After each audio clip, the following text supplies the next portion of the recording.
Kau siapa? YouTube pun tak sampai 1,000 lagi. Baru je graduate, duit pun tak ada. Aku tak nak dengar cakap kau. Kalau anda ada this kind of mindset, hati-hatilah. This is the wrong of mindset. Tengok ni, berapa ni? Ini tanda-tanda awal nak berjaya dalam YouTube. Kena belajar ni.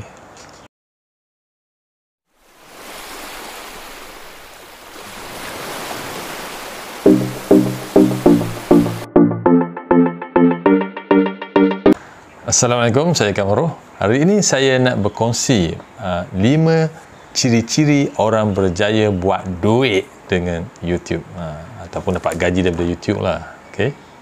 Anda mungkin boleh belajar banyak knowledge technical daripada YouTube kat luar sana, tapi ingat, tanpa attitude yang betul, belum tentu anda mampu buat duit dengan YouTube, dapat gaji daripada YouTube.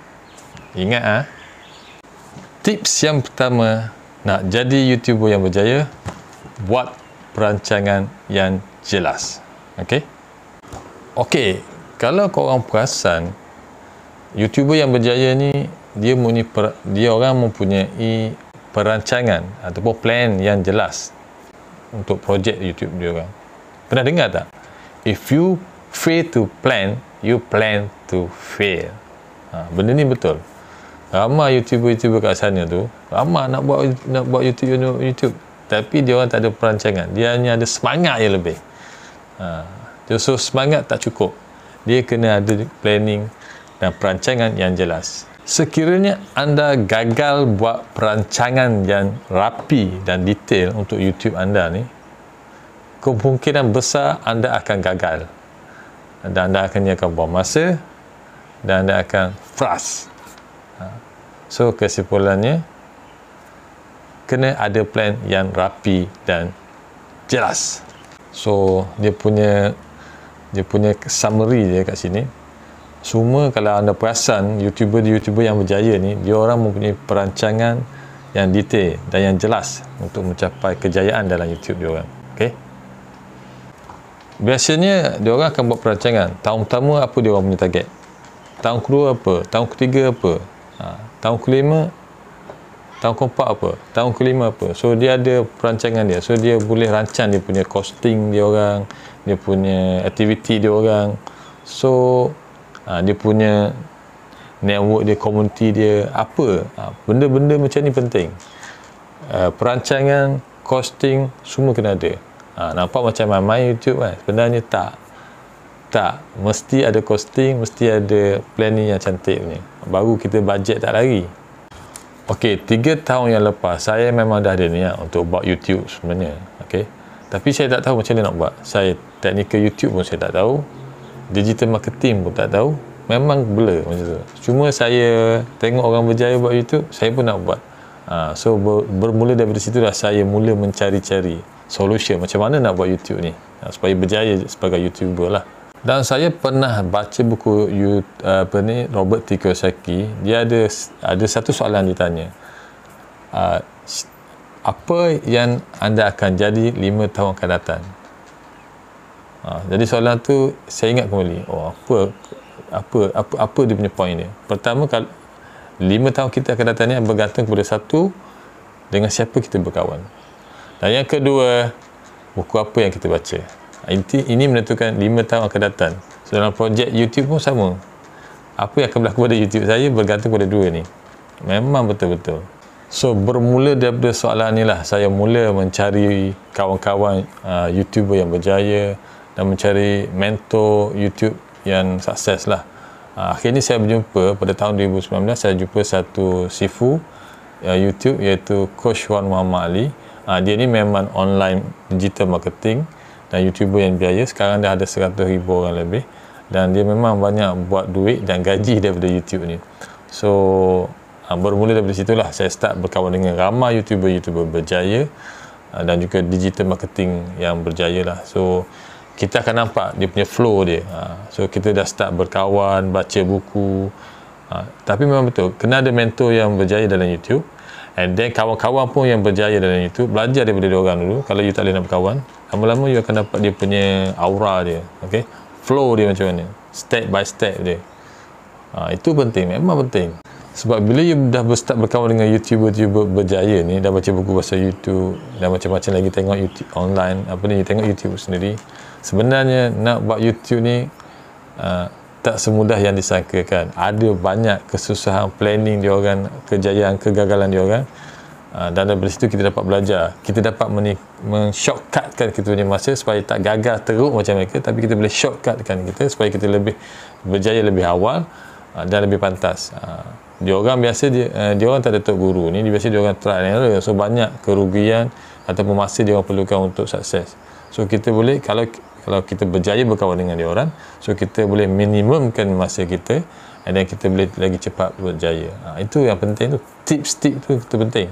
Sebab tu orang yang experience ni, tips dia penting sebab dia dah tahu asam garam perjalanan sebagai YouTuber yang berjaya.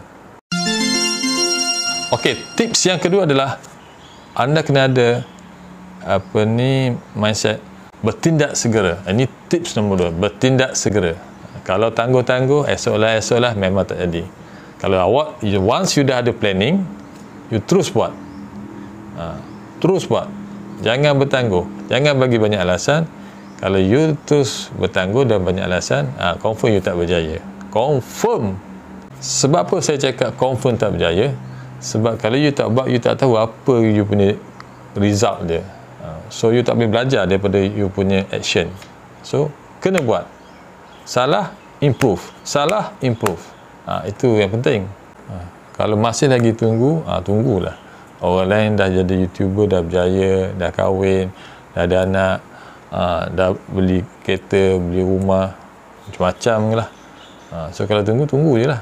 So bila kita buat, kita boleh, walaupun salah, kita boleh belajar sesuatu. Learn from mistake, orang cakap. So daripada situ kita start improve diri kita, dan kita tanya lagi sifu kita, kawan-kawan kita yang dah berjaya ni, kenapa aku tak berjaya? So dari situ kita bertindak. Sebab proses tu memerlukan masa. Kalau kita tak lalui proses tu, kita asyik tunggu je, buat perancangan je, tak buat-buat, itu yang jadi fail tu. So perancangan kena ada, tapi action pun kena buat. Penting nak untuk berjaya. Ingat tips yang ketiga, sentiasa upgrade diri anda supaya lebih bernilai dan makin bernilai. Kenapa kita kena upgrade diri kita ni? Supaya kita lebih bernilai dan kita boleh bagi nilai ni share kepada orang-orang di luar sana, terutamanya netizen lah yang tengok YouTube kita. Penting, sebab benda ni penting. Jangan sangka bila you dah graduate, you dapat ijazah, you dapat master, you dapat PhD, you dah berjaya. Tak. Ilmu ni, kalau kita tengok baca buku, setiap 6 bulan ilmu teknologi baru akan keluar. So yang ilmu lama akan obsolete. Sebab tu kita kena terus upgrade dari semasa ke semasa, improve diri kita. Tak kira apa bidang pun, kita belajar. Kalau YouTube, belajar YouTube. Kat sini yang penting adalah kena ada mindset continuous improvement. Okay, improve yourself, improve your punya knowledge. Supaya apa? Supaya bila dah improve, kita akan ada banyak nilai yang kita boleh bagi, share ke orang luar sana. Salah satu caranya untuk improve, kita kena ada mentor dan kawan-kawan yang berjaya dalam YouTube. Sebab kan kita nak buat projek YouTube ni, tapi dalam apa-apa bidang pun memang kena ada benda ni, continuous improvement, upgrade yourself. Sangat penting. Kalau tak, kita akan stagger, yang mana kita akan permanent je, graf kita statik je, dia tak akan exponential. Itu penting. Okay, tips yang keempat, tips ni paling penting. Okay, bina dan cari network anda, upgrade network anda. Kena network, kena cari. Kalau kita join business owner, business team lah, dia akan panggil circle, business circle. Sama juga macam YouTube, kita kena cari kawan-kawan ataupun YouTuber-YouTuber yang berjaya. Kena ada circle, kena ada network YouTuber yang berjaya, baru kita boleh berjaya. Kalau kita berkawan dengan YouTuber yang tak berjaya, kita pun terlibat tak berjaya. So nak berjaya, kena cari YouTuber yang berjaya, network YouTuber yang berjaya. Pernah dengar your network equals to your net worth? Kalau dalam bahasa Melayu, maksud dia macam ni. Kenalan anda menentukan kekayaan anda. Okey, kalau anda tak percaya, anda listkan 5 orang kawan-kawan anda yang anda selalu lepak, yang selalu luangkan masa bersama, estimate dia punya kekayaan dia orang, gaji dia orang, apa pencapaian dia orang. Daripada situ anda akan tahu. Setelah anda estimate kekayaan, kejayaan dan apa-apa yang dengan kawan yang anda selalu luangkan masa bersama ni, comparekan dengan anda. Macam mana anda punya kekayaan ataupun gaji anda, rumah anda, kereta anda macam mana. Ini bukan nak merendah-rendah, cuma kita nak buat study. Jangan salah faham, jangan salah faham pula. Kita nak tengok macam mana network ni mempengaruhi kita punya net worth kita, kita punya pendapatan kita. So kesimpulannya, you need to upgrade your network to upgrade your net worth. Untuk meningkatkan pendapatan kita, kena tingkatkan kita punya network juga. Itu dia akan, bila kita tingkatkan network kita kepada suatu level baru, kita punya pendapatan pun dia automatik akan ikut. Nampak kan kenapa kita kena ada mentor dan YouTuber berjaya? Itu adalah untuk kita membentuk satu network baru YouTuber yang berjaya, supaya akan datang kita punya net worth kita pun akan jadi macam dia orang. Dia akan mengikut. Itu penting. So jangan lupa tip nombor 4 ni sangat penting. Dan tips saya yang terakhir, iaitu tips yang kelima, be humble. Rendah diri. Jangan sombong, jangan ego. Be humble. Sanggup belajar daripada orang lain. Ini penting. Kalau korang perasan, di antara YouTuber berjaya ni, cuba tengok Syahmi Sazli. Sangat humble. Kalau you tengok dia punya YouTube, dia punya pelakon-pelakon dalam YouTube dia pun, orang-orang yang OKU, orang yang tak glamour mana pun, tapi tengok dia punya achievement dia, kejayaan dia. Bukan setakat berjaya dalam buat YouTube, jadi YouTuber, tapi berjaya kalau tengok masuk dalam pertandingan dalam pertandingan besar lah, macam BPH sebenarnya, anugerah bintang harian popular, boleh menang award. Nampak tak kalau makin humble ni, kita makin rendah diri ni, kita boleh belajar banyak daripada orang-orang di sekitar kita. Itu pentingnya. Jangan sombong, jangan ego, kena humble. Cubalah kalau you tengok tokoh-tokoh bisnes ke, tokoh-tokoh lain ke, tak kira yang berjaya, YouTuber ke, yang betul-betul berjaya lah, bukan yang fake punya, bukan yang fake success, yang real success ni, dia orang biasanya humble, memang humble. Bila humble, kita akan boleh belajar. Walaupun orang yang kita jumpa tu, orang tu taklah berjaya lagi, tapi bila dia bercakap, dapat point daripada dia orang ni, benda ni bagus. So kita dapat belajar sesuatu walaupun daripada orang tak berjaya. Sebab setiap orang ni ada kelebihan masing-masing. Mungkin kita berjaya, tapi belum tentu kita kita lagi lebih bagus daripada orang tak berjaya ni. Kadang-kadang ada benda-benda poin-poin yang kita terlupa. Manusia kan, biasalah kan. Penting humble ni.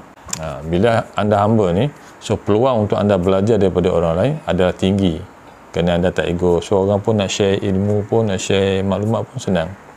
Okay? Itu sangat penting. Compare dengan orang, kau siapa? Kereta pun tak ada, subscriber pun tak sampai 1000, duit pun tak ada, baru graduate. Aku tak nak dengar cakap kau. Kalau anda ada this kind of mindset, this is a wrong mindset.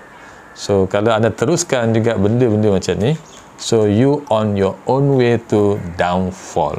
Beware, hati-hati, jangan sombong sangat. Kena ingat sikit. Okay, so saya rasa cukuplah setakat tu untuk perkongsian kali ini.